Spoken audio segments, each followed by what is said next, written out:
ओम शांति। हाँ। अव्यक्त मुरली, तारीख 1/10/1975। टाइटल पर्सनल मुलाकात, मायाजीत और प्रकृतिजीत शक्तियों की निशानी, अव्यक्त बापदादा, मधुबन। तो मुरली की शुरुआत ही एक बहुत ही सीधे और शक्तिशाली सवाल से होती है। बिल्कुल। बापदादा अपने बच्चों से, जिन्हें वो शक्तियां कहते हैं, उनसे पूछते हैं कि क्या आप हमेशा अपने असली स्वरूप में, मतलब शक्ति से भरपूर, शस्त्रधारी, निर्भय, उस स्थिति में रहती हैं? हाँ, और ये सवाल ही आप देखें तो पूरी बातचीत का एक तरह से मंच तैयार कर देता है। बिल्कुल। ये सिर्फ एक सवाल नहीं है, ये एक आईना है।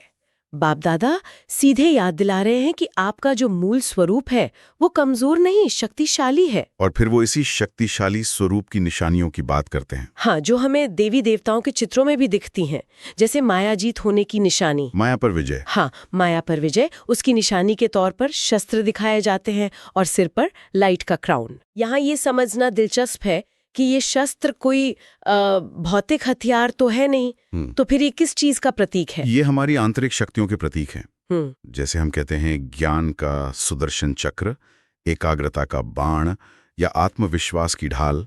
अच्छा। और वो जो लाइट का क्राउन है वो है आत्मिक जागृति, या जिसे हम सोल कॉन्शियसनेस कहते हैं, उसकी निशानी। जब आत्मा जागृत होती है तो उसके चारों ओर एक आभा मंडल होता है। तो ये चित्र असल में एक उन्नत चेतना का नक्शा है। और फिर प्रकृति जीत होने की निशानी, प्रकृति पर विजय, वो तो और भी ज्यादा आकर्षक है। शेर की सवारी। हाँ, शेर की सवारी। टेक्स्ट में भी कहा है कि पशु पक्षी प्रकृति का ही प्रतीक है, तो शेर पर सवारी का मतलब हुआ प्रकृति पर पूरा अधिकार। ये बहुत शक्तिशाली छवि है।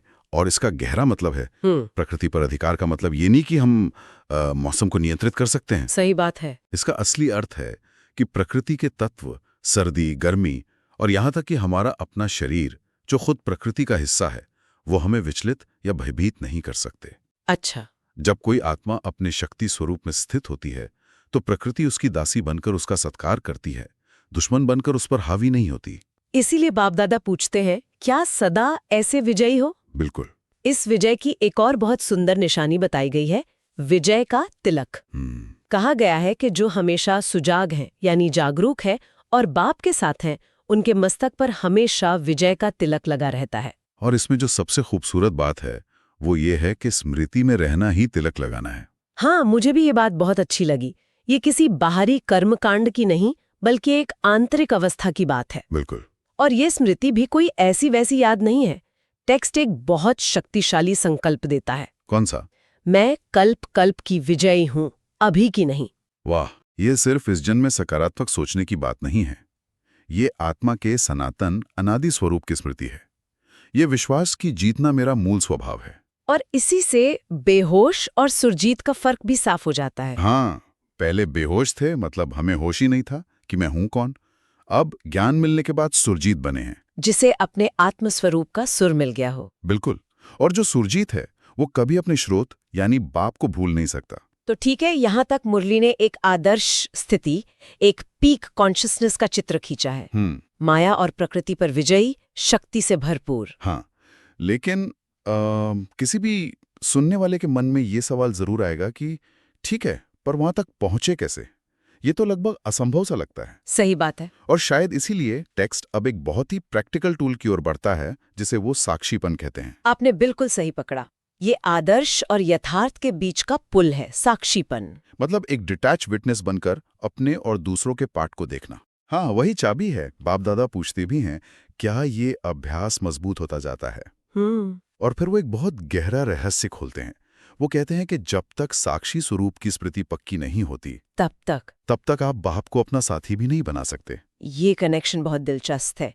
साक्षी होने में और ईश्वर को साथी बनाने में क्या संबंध है? संबंध यह है कि परमात्मा या बाप, वो भी इस दुनिया के ड्रामा का परम साक्षी है। वो हर दृश्य में इन्वॉल्व होते हुए भी उससे निर्लिप्त है।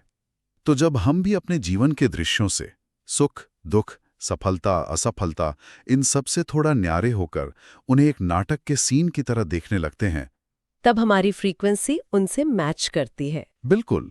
तभी हम उनके साथ, उनके साथीपन का अनुभव कर सकते हैं। साक्षी अवस्था ही बाप के साथीपन का अनुभव कराती है। और इसी साथीपन को समझाने के लिए एक बहुत प्यारा शब्द इस्तेमाल हुआ है, खुदा दोस्त। खुदा जो दोस्त भी है। हाँ। मुरली में पूछा भी है, क्या आपने अपने मन का मीत और दिल का दिलवाला एक बाप को बनाया है? और आगे ये भी कि क्या उनके सिवाय किसी और से दिल की लेन देन का संकल्प मात्र भी उठता है?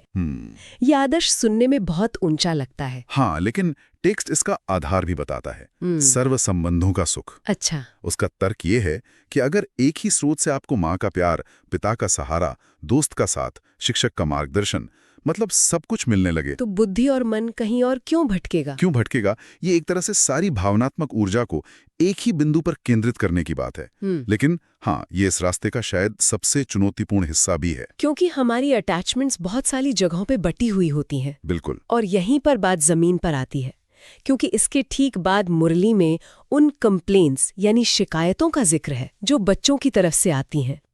और कमाल की बात यह है कि ये शिकायतें 1975 की नहीं बल्कि आज की लगती हैं। जैसे व्यर्थ संकल्प बहुत आते हैं, टू मेनी वेस्टफुल थॉट्स। हाँ, ये तो बहुत कॉमन है। और बुद्धि एक जगह टिकती नहीं है, ना चाहते हुए भी मन कहीं और खिंचा चला जाता है। और भी है, जैसे स्थूल जिम्मेदारियां मन को एकाग्र नहीं होने देती। हाँ। या फिर पुरानी दुनिया का माहौल और लोगों का संपर्क हमारी वृत्ति को चंचल बना देता है। और शायद सबसे बड़ी शिकायत जो मुझे लगता है बहुत से लोगों को अपनी लगेगी, कि हम जितनी तेजी से आगे बढ़ना चाहते हैं उतना बढ़ नहीं पाते, वो हाई जंप नहीं लगा पाते। हाँ, एक तरह की आध्यात्मिक हताशा। हाँ, ये शिकायतों की लिस्ट तो मतलब आज के किसी भी इंसान के मन की बात जैसी लगती है। बेकार के ख्याल आ रहे हैं, फोकस नहीं कर पा रहा। ये देखना मजेदार है कि ये संघर्ष कितने सार्वभौमिक है, टाइमलेस है। हाँ, तो इन शिकायतों पर बाप दादा का नजरिया क्या है? उनका नजरिया बहुत अनोखा है। वो कहते हैं कि जब मैं सुनता हूं कि मास्टर सर्वशक्तिमान कहलाने वाले बच्चे अपने ही स्वभाव संस्कारों से मजबूर हो जाते हैं, तो मुझे मीठी हंसी भी आती है और रहम भी आता है। एक तरह की दिव्य करुणा। बिल्कुल।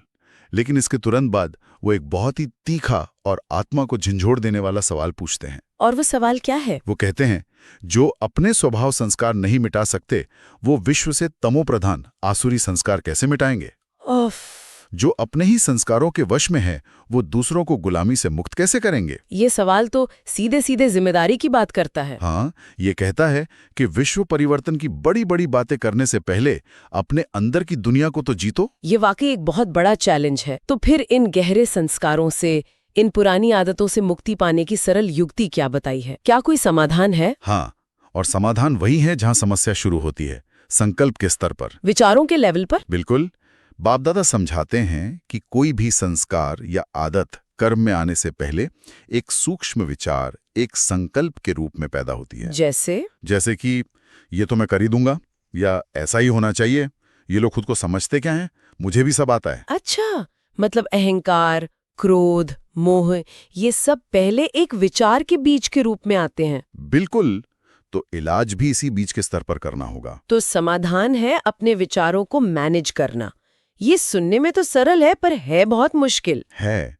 लेकिन टेक्स्ट इसे एक आदत बनाने का तरीका भी बताता है, ताकि ये बोझ ना लगे। क्या तरीका है? एक बहुत ही प्रैक्टिकल अभ्यास। हर संकल्प को चेक करो। हाँ, और चेकिंग का आधार या कह लें ऐसे टेस्ट सिर्फ एक है। और वो क्या है? क्या ये संकल्प बाप समान है? बाप समान मतलब क्या ये विचार दिव्य गुणों, शांति, प्रेम, पवित्रता, शक्ति के अनुरूप हैं? मुझे यहाँ पे जो उदाहरण दिया गया है वो बहुत पसंद आया। प्रेसिडेंट या राजा का भोजन। हाँ, बहुत शक्तिशाली उदाहरण है वो। मुरली में कहा है कि जैसे किसी वीआईपी को भोजन परोसने से पहले उसे अच्छी तरह चेक किया जाता है कि कहीं उसमें कोई अशुद्धि या जहर तो नहीं। तब जाकर वो उसे स्वीकार करते हैं। हाँ। और फिर बाप दादा कहते हैं कि आप तो राजाओं के भी राजा हो, तो आपके संकल्प जो आपकी बुद्धि का भोजन है, क्या उनकी चेकिंग नहीं होनी चाहिए? सही बात है। जब बिना चेकिंग के हर तरह के विचार को अंदर आने देते हो, तभी धोखा खाते हो। ये रूपक बहुत पावरफुल है। ये माइंडफुलनेस को सिर्फ एक अभ्यास से उठाकर मन के लिए एक हाई स्टेक सिक्योरिटी प्रोटोकॉल बना देता है। हाँ, कि आप अपने मन के गेटकीपर बन जाओ। तो ये चेकिंग की कैसे जाए? सोने का उदाहरण भी दिया गया है। हाँ, कि जैसे जौहरी सोने को कसौटी पर परखता है कि ये असली है या रोल्ड गोल्ड, वैसे ही हमें अपने हर संकल्प को बाप समान होने की कसौटी पर परखना है। अगर वो खरा उतरे तभी उसे वाणी और कर्म में लाना है। और जब हम ये चेकिंग करना भूल जाते हैं तभी पुराने संस्कार, जिन्हें मुरली में शूद्रपने और विष के संस्कार कहा गया है, वो मिक्स हो जाते हैं। इस विष का प्रभाव क्या होता है? मुरली में मूर्छित होने की बात कही गई है। हाँ, ये मूर्छा या बेहोशी है, अपनी शक्तियों को भूल जाना। अच्छा। जैसे जहरीला भोजन शरीर को शक्तिहीन और बेहोश कर देता है, वैसे ही नकारात्मक या व्यर्थ संकल्पों का आहार आत्मा को उसकी मूल शक्तियों, शांति, प्रेम, सुख और बाप की स्मृति से दूर कर देता है। आत्मा एक तरह से आध्यात्मिक कोमा में चली जाती है, शक्तिहीन महसूस करती है। बिल्कुल। तो इसका अंतिम समाधान, इसकी युक्ति क्या है? युक्ति बहुत सरल और सुंदर है। अपने को विशेष आत्मा समझो, इस आत्मसम्मान में स्थित रहो। टेक्स्ट में कहा है, विशेष आत्मा की अपनी शान में रहो तो परेशान नहीं होंगे। ये आत्मसम्मान ही सबसे बड़ा सुरक्षा कवच है। स्वयं ही अपने चेकर बनो। हाँ, और जब बुद्धि इस चेकिंग के काम में बिजी हो जाएगी तो व्यर्थ संकल्पों की कंप्लेंट अपने आप खत्म हो जाएगी। तो आज की इस गहरी चर्चा का सार क्या निकलता है?